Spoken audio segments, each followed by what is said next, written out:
In this tutorial, I'm going to show you how you can switch to private browsing on your Brave browser. So I have here my Brave browser that I have just opened, and I'd like to switch to private browsing.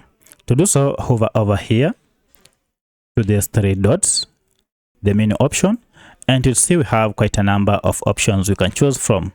However, we have one option here called New Private Window.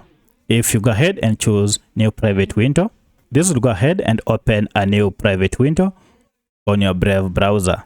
Now you can go ahead and begin browsing normally, and information such as your history and cookies will not be stored by this browser, and each time it will be erased because this browser will not keep the information. And now you can be assured that your browsing is private and safe. However, you have to note that if you are browsing in Incognito or private window, information such as your IP address will still be visible. And to hide your IP address, you will need third-party softwares or tools such as VPN to be able to hide your IP address.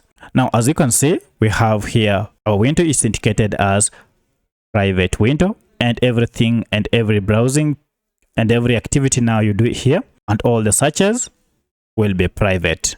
So if you have any other question, kindly let me know in the comment section. Otherwise, if this video was helpful to you, kindly hit the like button and subscribe to this channel to support me. Thanks for watching, and let's meet in the next video.